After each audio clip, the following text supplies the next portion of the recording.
নাট্যোৎসবের শেষ নাটক একটি অবাস্তব গল্প। রচনা বিমল বন্দ্যোপাধ্যায়, আহ্বান অভিক চক্রবর্তী, আলোক সম্পাদে বুকুল মুখার্জি, রূপসজ্জা এম সর্বম, মঞ্চসজ্জা জয়ন্ত সেনগুপ্ত। অভিনয় করেছেন ঘোষক শুভ্রা ব্যানার্জি, জেলা রত্না দে, অহিন লিপিকা দে, কমল সুপর্ণা পাল, কৃষ্ণ চিত্রা দে, নকুল রত্না রায়।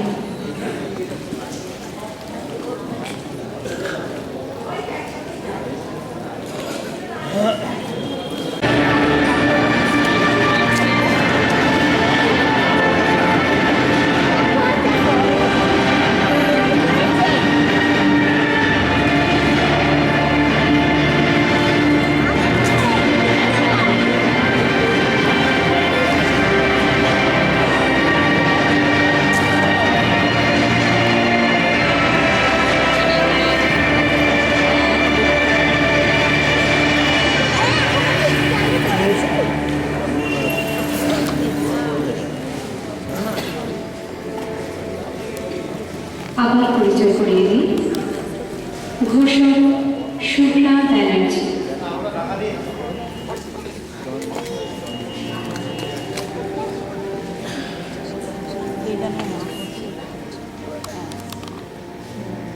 জেলা রত্না দে,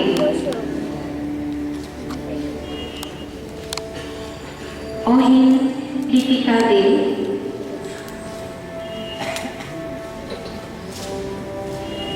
কমল সুপর্ণা পাল, কৃষ্ণ চিত্রা দে, নকুল রত্না রায়,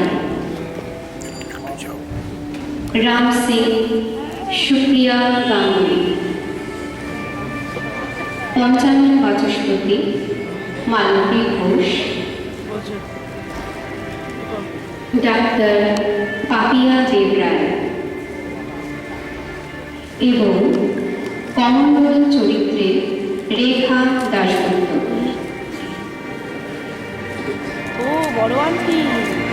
নাট্য নির্দেশনা শ্রীমতী রেখা দাশগুপ্ত। অভিনীত হতে চলেছে একটি অবাস্তব গল্প।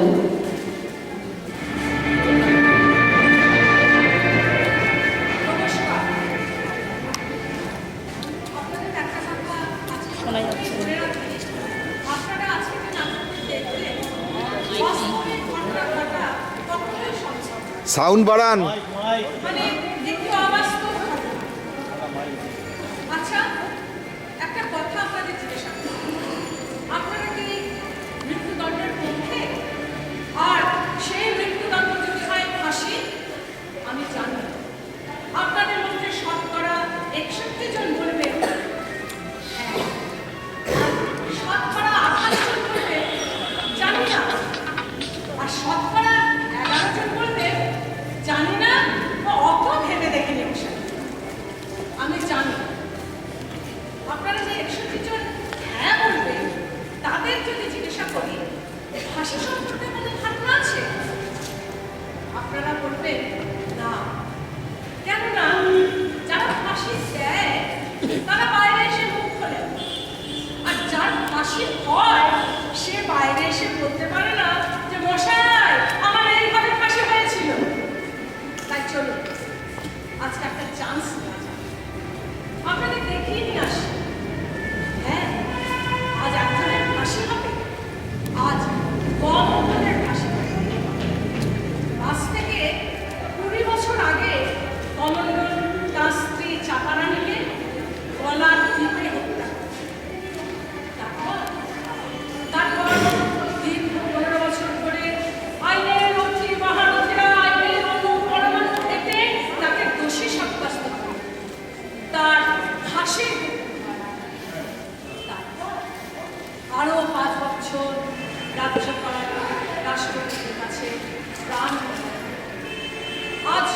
কমণ্ডলের ভাষা। এখন সময় হতে যায়, কমণ্ডলকে স্নান করানো হয়েছে।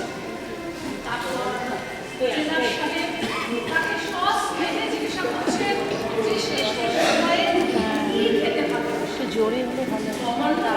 কমণ্ডল সবাইকে চমকে দিয়ে বলছে যে সে শেষ সময় লঙ্কা পোড়া দিয়ে পান্তা ভাত খেতে ভালোবাসে।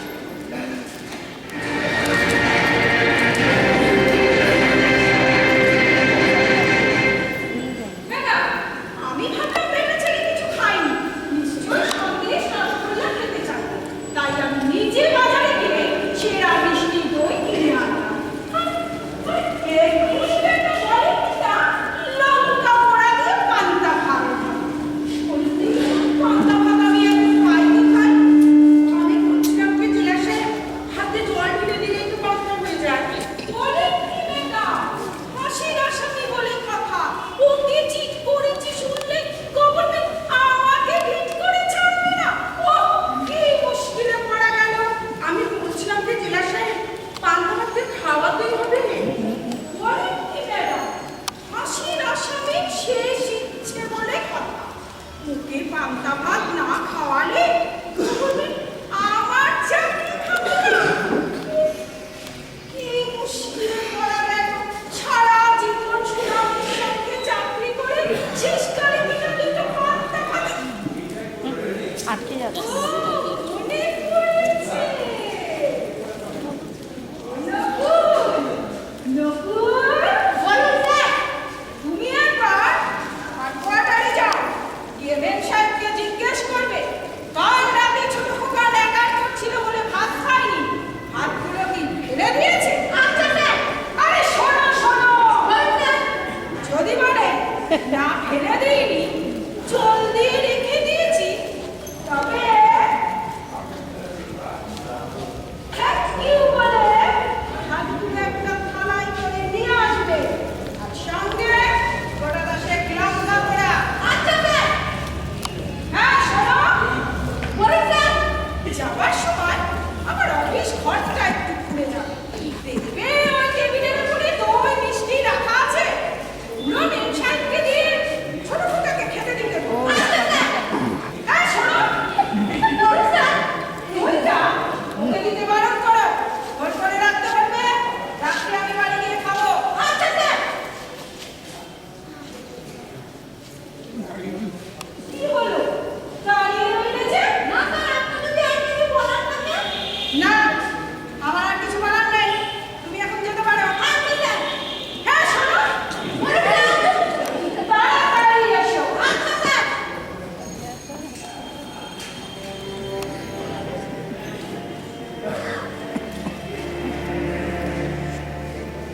এইবার কমণ্ডলকে নিয়ে আসা হয় অসীম মঞ্চের সামনে।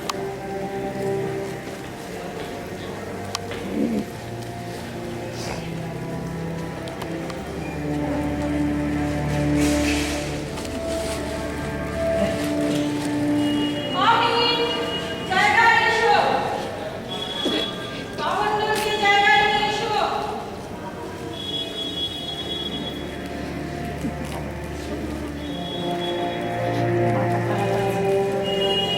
সেখানে তার হাত দুটো পেছন দিকে দেখতে পাওয়া হয়। জেলার সাহেব তার শেষ ইচ্ছা অনুযায়ী তাকে লঙ্কা পোড়া দিয়ে পান্তা ভাত খাওয়ান এবং সরকারি পুরোহিত পঞ্চানন আচার্যশক্তি মশাই তাকে গীতা পাঠ করে শোনান।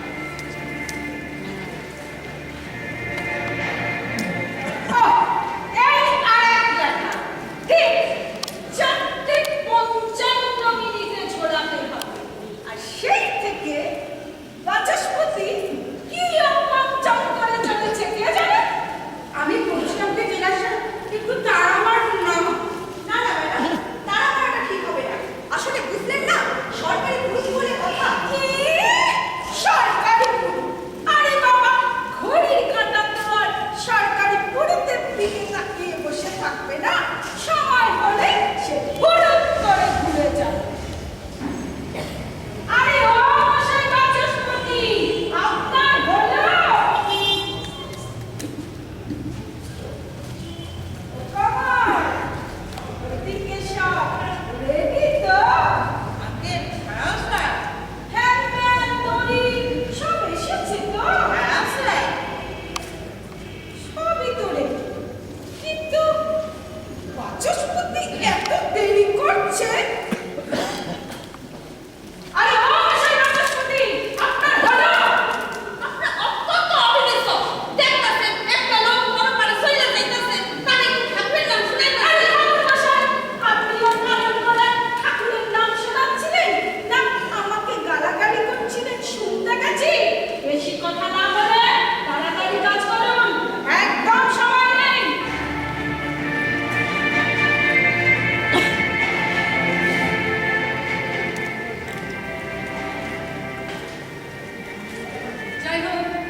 শেষ।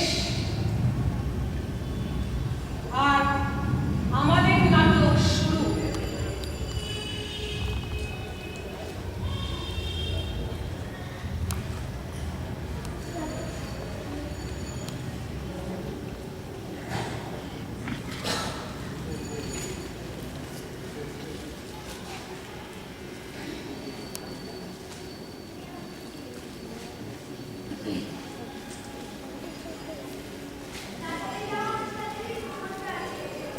My God, he is still alive. Impossible, absurd. Yes, I swear, he is still alive. হতে পারে না। ম্যাডাম, আপনার কোথাও ভুল হচ্ছে। ভুল আমার হয় না দিনা সাহেব। ডাক্তার হিসেবে মানুষ বাঁচবে কিনা হয়তো ঠিকঠাক বলতে পারি না, কিন্তু মানুষ মরে গেছে কিনা ঠিক বলতে পারি। He is still alive. বই তো মন্ত্রপাঠের সময় এত বাজনা সেই প্রান্তিক একেবারে সফল হলো নাকি? একেবারে সফল হবে না মানে?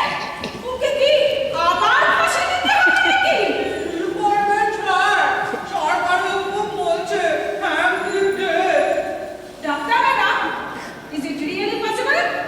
Well, I really don't know, but গলায় ফাঁস লাগলে মানুষ বড় জোর 10, 15, 20 সেকেন্ড বেঁচে থাকতে পারে। But he is still alive. হরিণ বাবু, স্যার, লাশটাকে নামিয়ে নিয়ে আসুন। Well, জেলা সাহেব, you can't call him a lash. He is very much alive. দেখুন মশাই, বাড়ির বউয়ের মতো সব কথায় খুঁত কাটবেন না। একটা কাজ সুষ্ঠুভাবে কেউ করতে পারেন না, আবার আইনটা খাচ্ছে।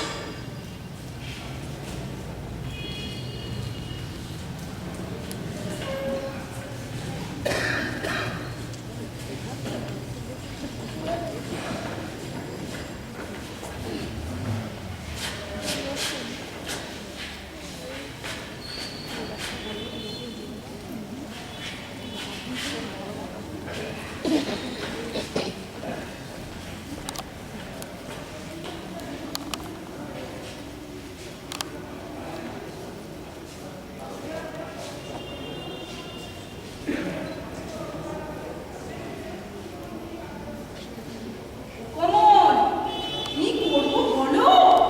কি বলবো স্যার, কিছুই বুঝতে পারছি না। আচ্ছা স্যার, একটা কাজ করলে হয় না? সবাই মিলে ধরাধরি করে আর একবার দড়িতে নোট দিয়ে জোরে জোরে 3-4 হ্যাচ দাও।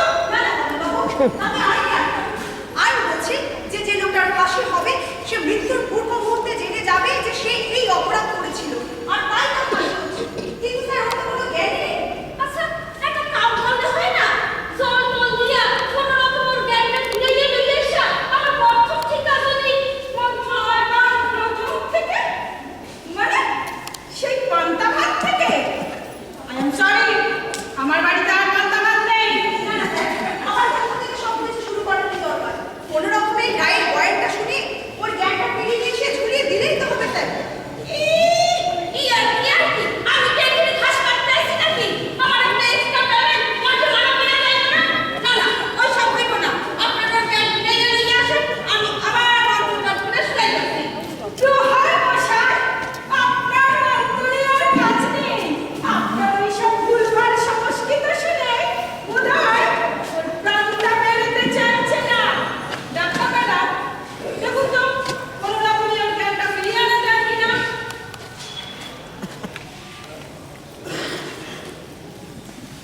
কোনো চিন্তা করবেন না, সব ঠিক হয়ে যাবে।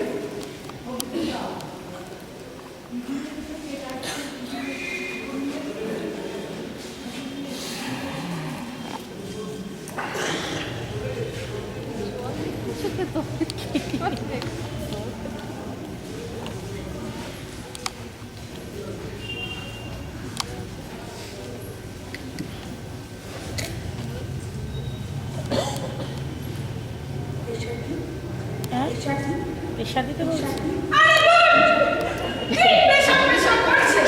রেগুলার ডাক্তার বাবু ছুটি নিয়ে বসে আছে, একটা ডাক্তার পাই না। বাধ্য হয়ে দিনের ওয়ার্ড থেকে ওনাকে নিয়ে এলাম। এখন তো দেখছি উনি একেবারে লেবার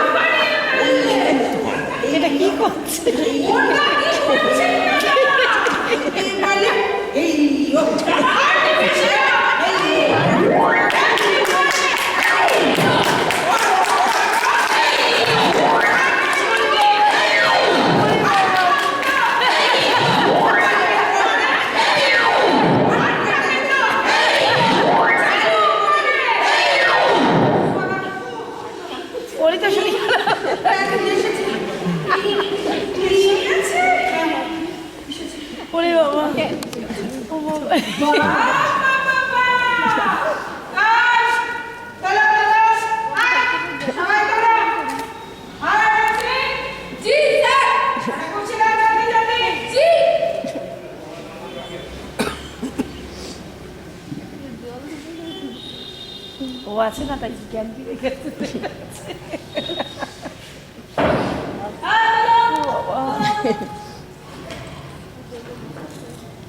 প্যান্টটা ফিটে যায় রে।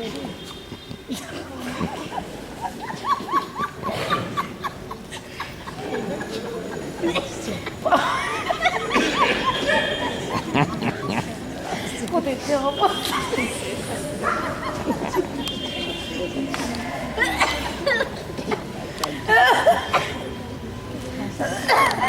ডাক্তার ম্যাডাম, এবার ওকে বোঝান যে স্ত্রী জামাইকে খুন করার জন্য আমরা ওকে ফাঁসি কাটে ঝোলাবো।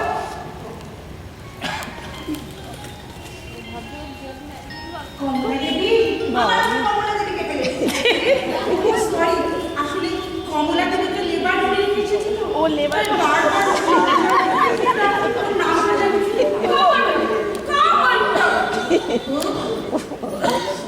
কমল, আমার কথা শুনতে পাচ্ছেন? আমার কিছু বলতেছেন? হ্যাঁ, আপনাকে বলছি ভাই। এই কি বলতেছেন? আপনার নাম তো কমল ভাই। কই, আমার তো মনে পড়তেছে না। পড়বে ভাই, পড়বে। আমার সঙ্গে কথা বললেই মনে পড়বে। আমি এখানে কেন? আপনার যে ফাঁসি হবে ভাই। ফাঁসি কি?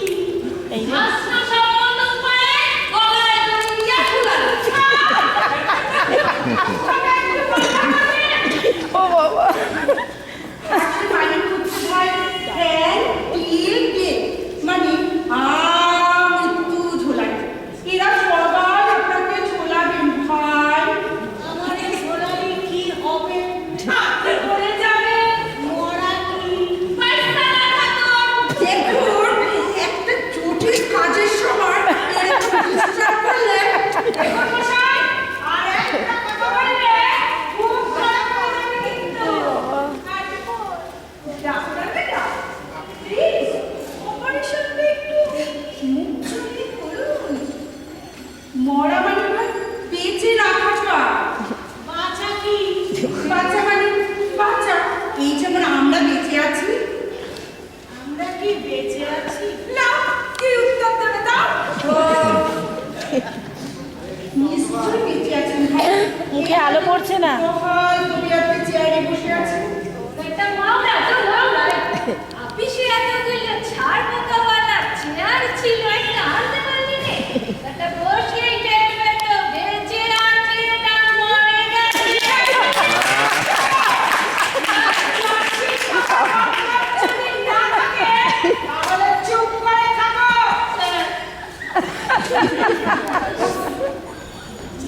নিশ্চয়ই বেঁচে আছেন ভাই। এই যে আমি আপনার সামনে দাঁড়িয়ে আছি, আমাকে বুঝি দেখতে পাচ্ছেন না? কে? আমি ডাক্তার। মানুষের সেবা করি, মানুষকে বাঁচাই, বিশেষ করে মেয়ে মানুষ। ও মা গো, আপনি মানুষকে বাঁচান? ইউজুয়ালি, মানে সাধারণত। তাহলে এতক্ষণ আপনি আমারে মরলে বলতেছিলেন কেন? মানে মানে জেলা সাহেব, আর এগুলো ঠিক হবে না। ব্যাপারটা একটু জটিল হয়ে যাচ্ছে।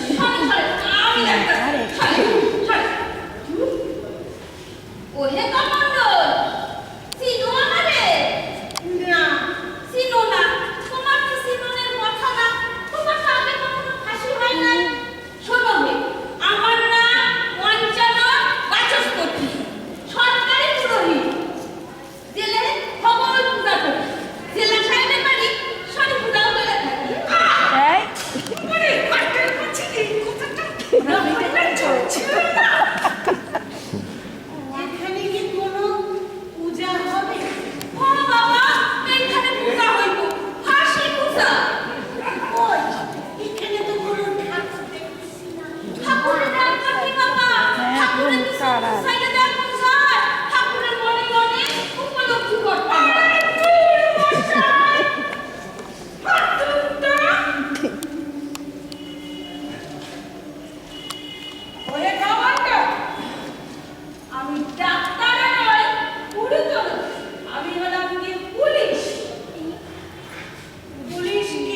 বোঝো পুলিশ হয়ে তারা স্কোর ধরে তারা এ ভুল করলে ভুল করলাম হ্যাঁ ওটা হবে পুলিশ হলে তারা পুরো তারায় যারা ওরা একটা কথা বললে খবর ধরে পার করে দেবো পার করে দেবো কত সাক্ষী দেখুন আমি সরকারি পুরোহিত সরকারি কামে আছি আমার বাইর করবেন আপনি পরে এখতিয়ার নাই আর একটা কথা বলে দেখুন এখতিয়ার আছে কি নেই বুঝিয়ে দেবো ওরে বাবা তো তুমি তোমার স্ত্রী চাপারানিকে গলা টিপে খুন করেছো তাই আমরা তোমাকে ফাঁসি কাটে ঝোলাবো চাপারানিকে বোঝো চাপারানি তোমার বউ যাকে তুমি গলা টিপে খুন করেছো কই আমি তা মনে করতে পারতেছি না মনে পড়ছে না না ইচ্ছে করে মনে করতে চাইছো না না গো বাবুরা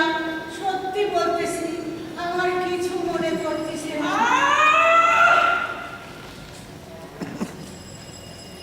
ও বাবা বলছে কি করবো বলো কিছুই তো বুঝতে পারছি না স্যার আমি বলছিলাম কি স্যার এরকম ভাবে হবে না সেদিনকার ঘটনার একটা ভিভিড ডেসক্রিপশন ওকে শোনাতে হবে ও তা পারলে আপনি শোনান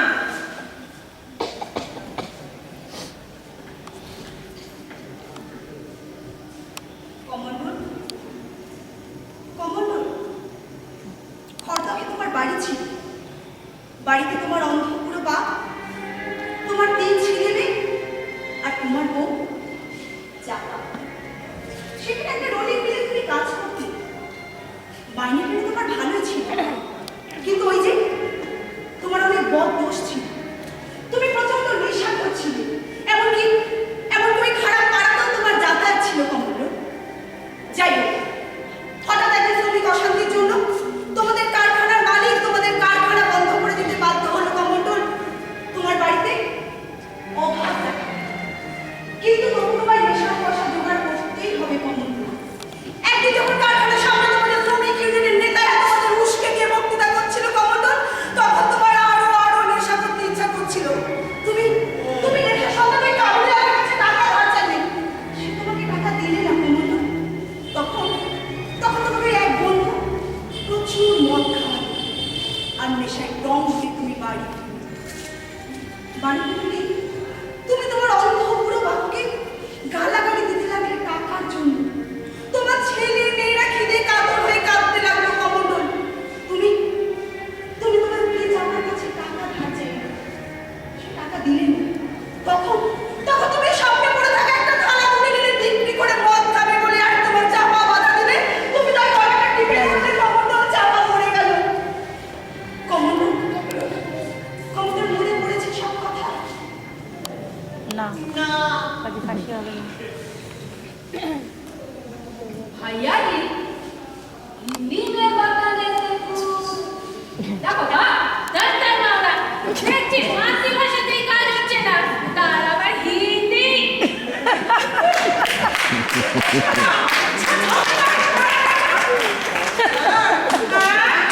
ওর বাবার একটা আইডিয়া এসেছে গুড ওটা তো তোমার মাথা নয় আইডিয়া ফ্যাক্টর আরো দেখি বাবা কি আইডিয়া স্যার বলছিলাম কি আমরা সবাই মিলে একটা অভিনয় করে দেখাই না কেন ওর সঙ্গে তার মানে কি বলতে চাইছো কি তুমি স্যার বলছিলাম কি আমাদের মধ্যে একবার সাজলাম মন্ডল একবার সাজলাম চাপারানি একবার সাজলাম ওর ছেলে মেয়ে আর সেদিনে সেই ঘটনাটা ওর সামনে অভিনয় করে দেখাই না কেন not a bad idea madam আপনার কি মনে হয় কাজ হতে পারে ওয়েল একটা চান্স দেওয়া যেতে পারে মানে অথচ তুমি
আমার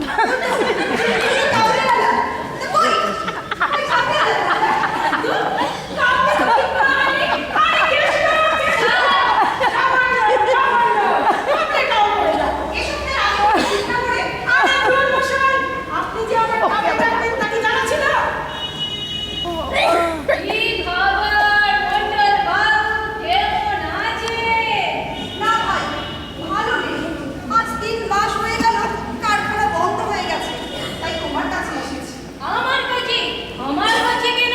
যদি কটা টাকা ধার দাও ভাই।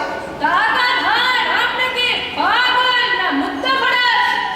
জয় হিন্দ, জয় হিন্দ। জয় তোমাকে দিন আনতে কে বলেছে? যে সাহেব টাকা ধার দেয়, সে হিন্দ আছে? স্যার, আমি ভাবলাম কোনো কিছুতেই তো কাবলিওয়ালা বানাচ্ছি না। যে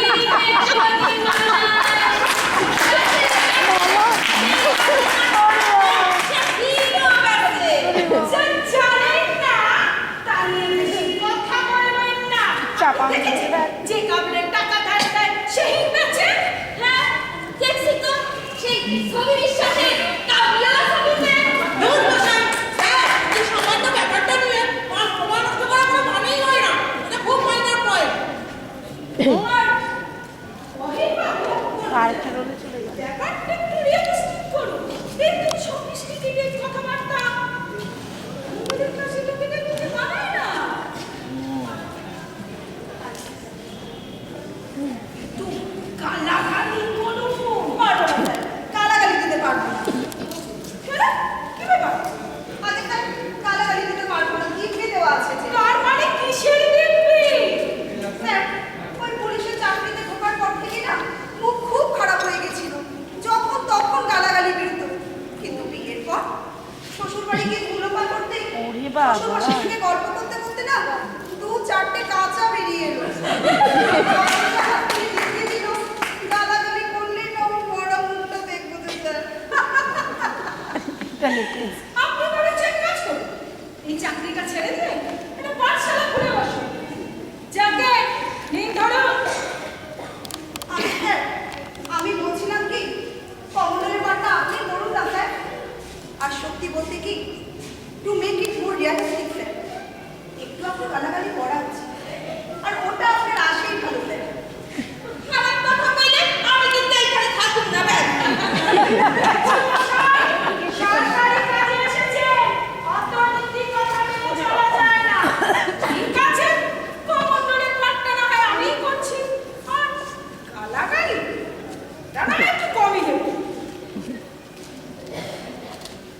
হ্যাঁ হাফটা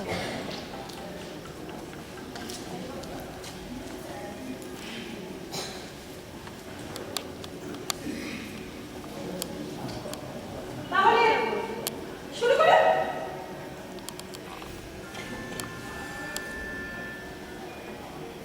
বিপিন বাবুর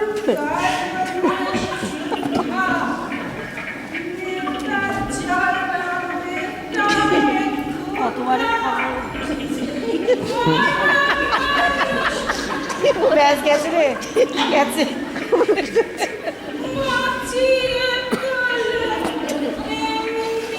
ও হামা দিয়েই যাচ্ছে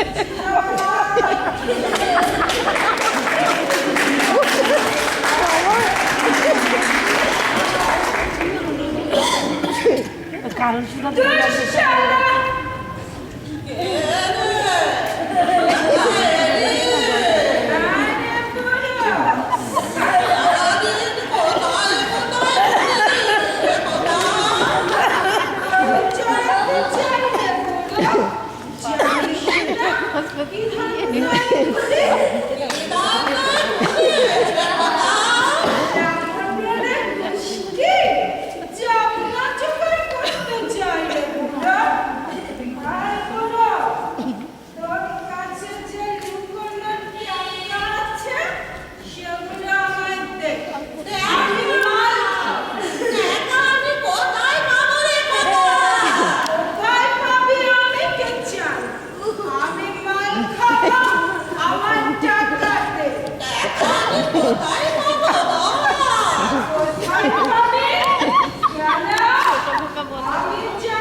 টাকা কোথায় গেল? সত্যি বলছি বাবা, এ বাবা রে। আমি তো পকেট থেকে টাকা নিইনি। এ মিথ্যে কথা বলছিস বুড়ো? আমি নিজের চোখে দেখিনি। তো বাবা, একদিন দেখেছি রে, অন্ধ মানুষ, আন্দাজে আন্দাজে তোর পাজামা মনে করে যেটা হাতড়ে ছিল, সেটা ছিল বৌমার সায়া। কিন্তু বাবা, পকেট থাকে না। ওসব আমি জানি না। আমি মার খাবো, আমার টাকা দে। সত্যি বলছি তো, আমি এক পয়সাও দিতে পারবো না। দিতে পারবি না তো তবে বাবা ছিলি কেন? বাবার ছেলেকে মাল খাবার পয়সা দিতে পারিস না তো জম্মা দিয়েছিলিস কেন? এই,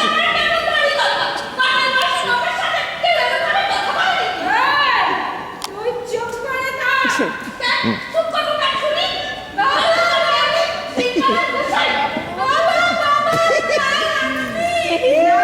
চালানি বাবা বাবা আটা আনেনি না খাইনি বাবা বাবা ইয়া হাতে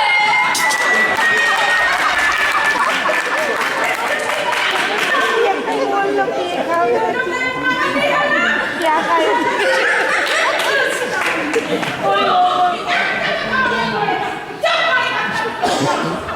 ইহা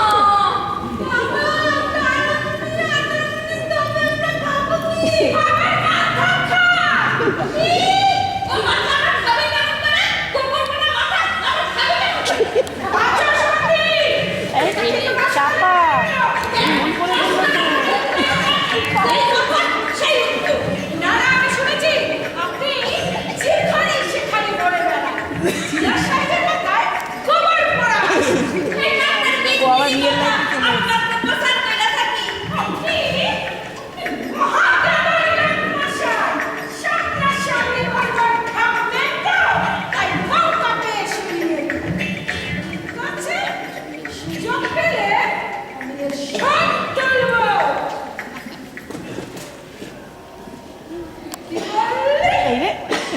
আমার মাথায় গোবর পড়া তোর বাপের মাথায় গোবর পড়া অপুরি কথা বলে আসছি বেশ করবো কি করবি তুই মাটি বাবা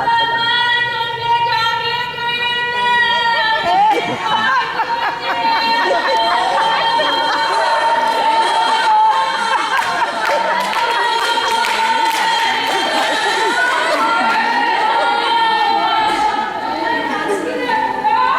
ওই চুপ করে বসে থাক বাবা কাছে তো বলি না চুপ করে বসে থাক তুই চুপ করবি চুপ করে কাজ শুনি ভাবতে ভাবতে আমরা কি বলার বসাই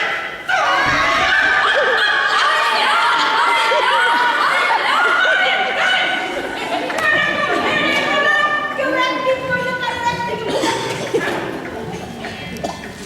তোমার বুদ্ধি শুদ্ধি করবো না হ্যাঁ? বাঙালির ছেলে কাঁদবার সময় হায় রাম হায় রাম না, দেখছেন না? আমি বলছিলাম কি রে? অনেক দিন তো হলো। এবার একবার দেখলে হয় না ওর কিছু মনে পড়েছে কিনা? ডাক্তাররা, দেখুন তো, ও কিছু মনে পড়েছে কিনা? কি এসেছে এই যে হ্যাঁ এই যে শুনছেন আপনার কি কিছু মনে পড়েছে? না না।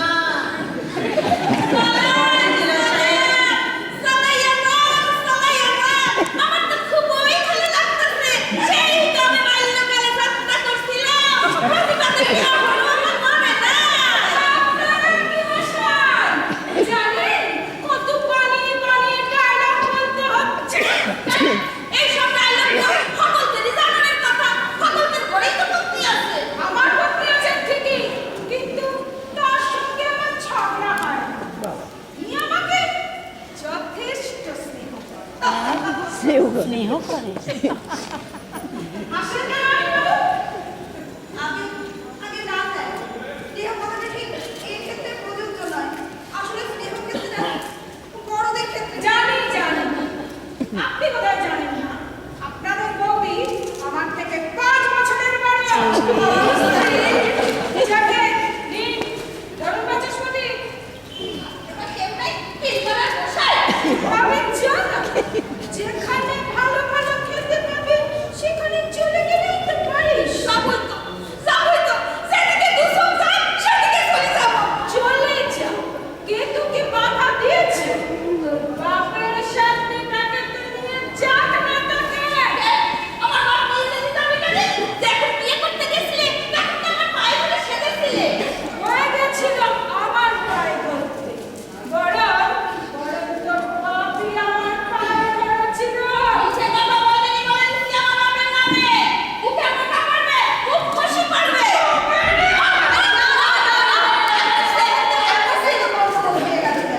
আপনাকে এখনই ওর তো ছাপিয়ে পড়ার কথা না। বোঝো। আপনি টাকা চাইবেন মাল খাওয়ার জন্য, ও টাকা দিতে চাইবে না। আপনার ছেলে মেয়েরা সব খিদে কাতর হয়ে কাঁদতে থাকবে, তখন আপনি চাপার কাছে টাকা চাইবেন, কিন্তু চাপা দিতে না চাইলে ওই সামনে পড়ে থাকা একটা থালা করে নেবেন, বেঁচে মদ খাবেন বলে। তখনই তো আপনি চাপা বাধা দিতে এলে গলাটা টিপে ধরতে দেয়। উনি বাবা আবার কিছু বাকি নাকি?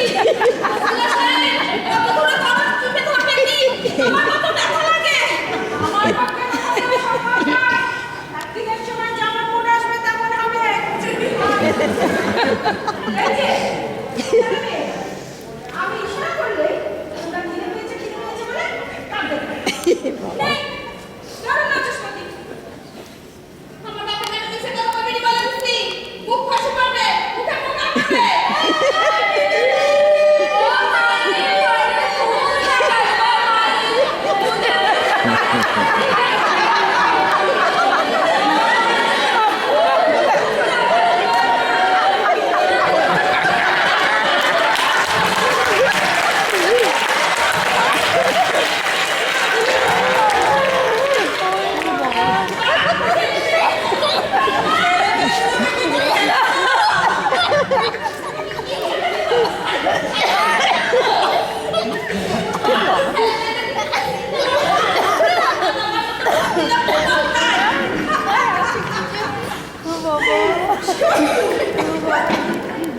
যদি সত্যি হবে তাহলে তোর ছেলেটা ডিউটিতে থাকা মালিকটা না। বাবা মাথা তালে দিয়ে এটা আমি কোথায় পাবো? এক পয়সাও দিতে পারবো নি।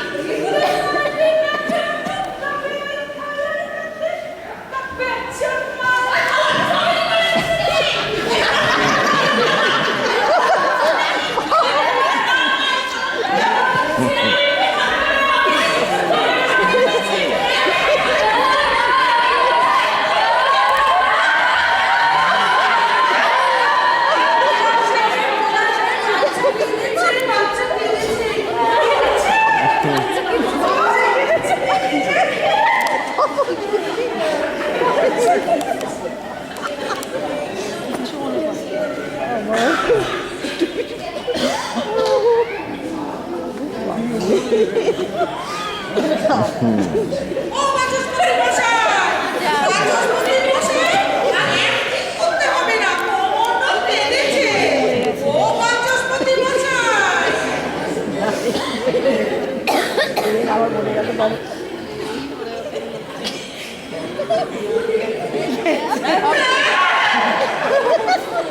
চিঠিটা একবার এদিকে আসো। কি হয়েছে? বাচস্পতি মশাই উঠছেন না, নড়ছেন না, কোথাও হচ্ছেন না। না না, দেখো তো কি হয়েছে।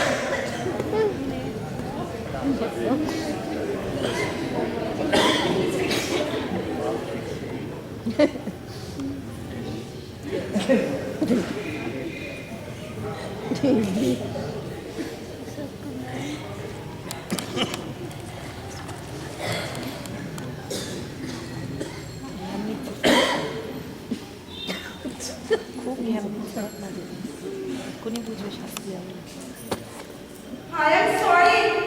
He is dead.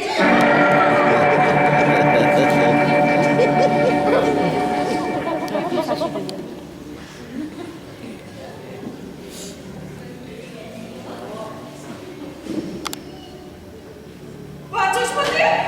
এই বাচস্পতি! পঞ্চায়েত বাবু! উঠুন না বাবু। কি আরতি করছেন? উঠছে না। সত্যি বলছি, সত্যি বলছি।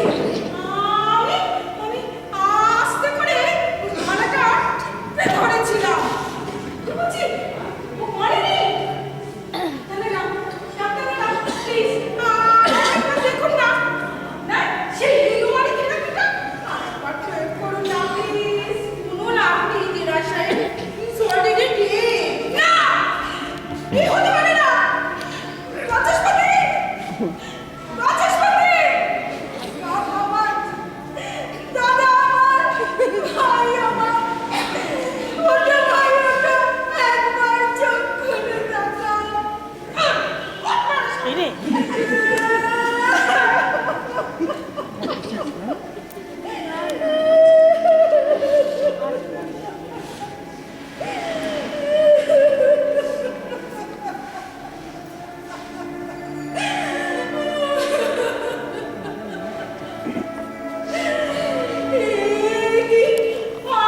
আপনারা সবাই আমার দিকে অমন করে তাকিয়ে আছেন কেন?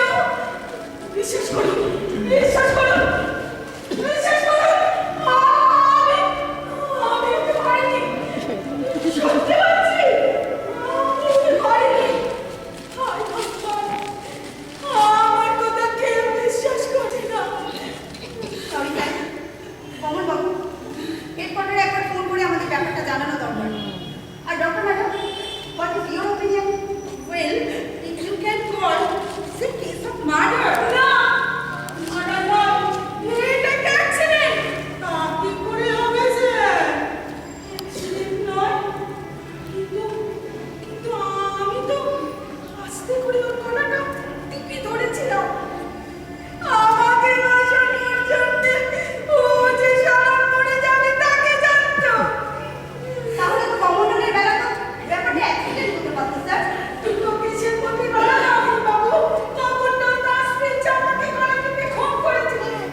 কাছে গিয়ে দেখি কারখানার সাথে এত একটা তালা ঝুলতেছে, মালিকেরা নাকি তালা নাকি রাতারাতি পালাই গেছে।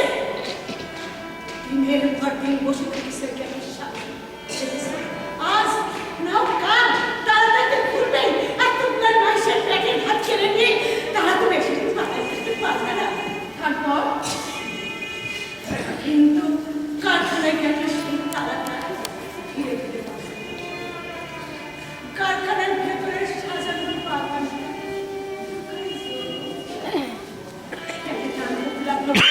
জমানো টাকা সব শেষ হয়ে গেল। ঘটি বাটি একটা একটা করে বেশি করে দিতে লাগলাম।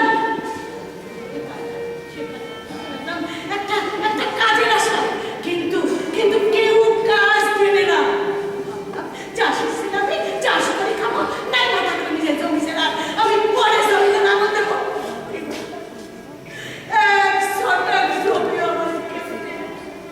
ওদিকে না খেয়ে খেয়ে আমার পুরো বাড়ি স্টেজ আমার আমার অন্ধ পুরো বাপটা আর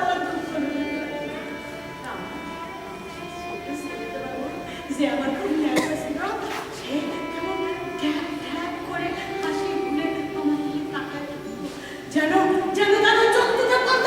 মা, আমার বড় খিদে লেগেছে রে মা, আমার একটু খাওয়াতে দিয়ে।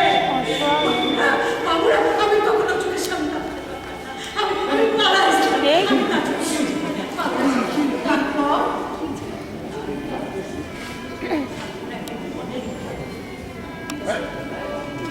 ভেবেছি ছেলে মেয়ে প্রাণগুলো কাঁদতে কাঁদতে খেতে যাবে ঘুমাই পড়েছে।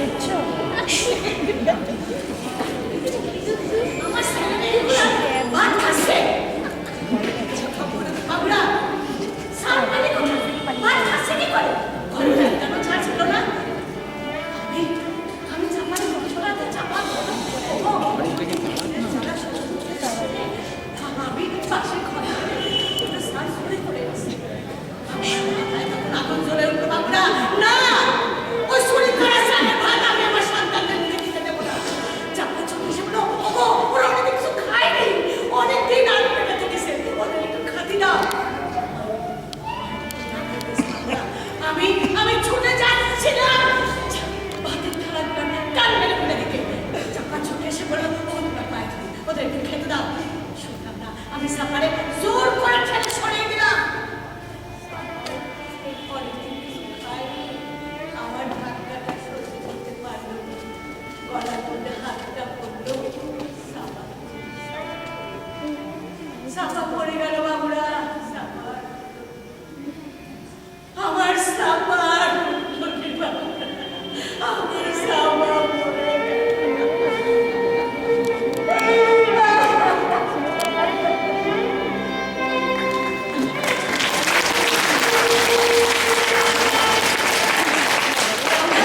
বাবুরা, বাবুরা, তোমরা আমার ফাঁসি দাও, আমার চোখ বাঁধতে হবে না, আমার হাত বাঁধতে হবে না। আমি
Congratulations, he is dead.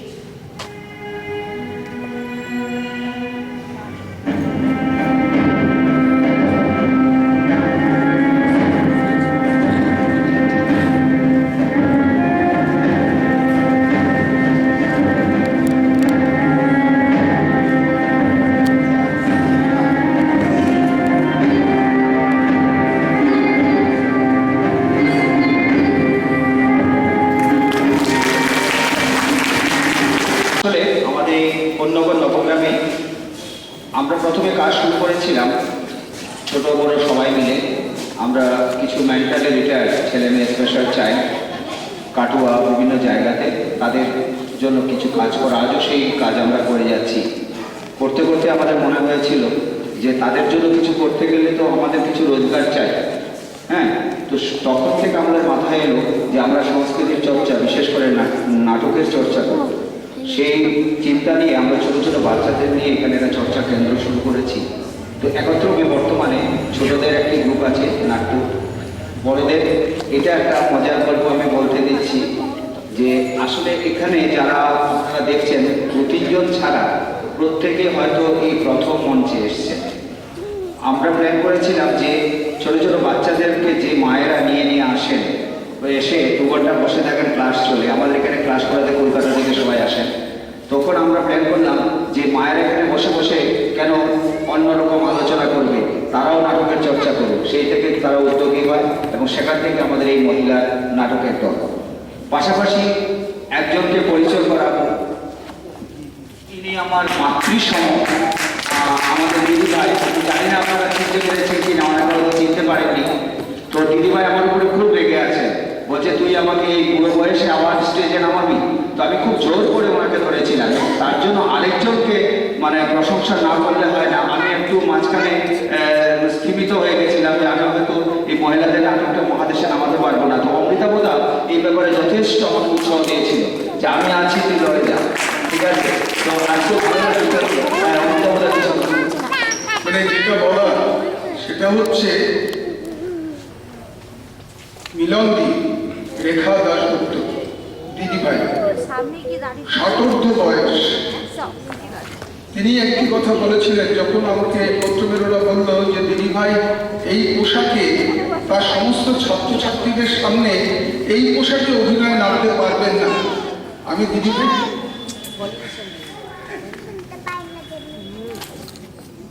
দিদিভাইকে বলেছিলাম আপনার নাতনিকে লাগিয়ে দেবো আপনার পেছনে, আপনাকে করতে হবে। তার কারণ আপনার নাতনি যদি এটা দেখে তাহলে সে শিখবে যে আমার দিদিমা, আমার ঠাকুমা কি করেছিল, এটা তার স্মৃতিতে থাকবে। আর আমাদের স্মৃতিতে তো এটা থাকবেই। হ্যাটস অফ এই কারণে যে এই বয়সে তিনি যে এতখানি দায়িত্ব নিয়ে কাজ করেছেন, আমরা নিশ্চিতভাবে উৎসাহিত এবং আশা করি এখানে যারা আছেন তারা সবাই অনুভব করতে পারছেন আমাদের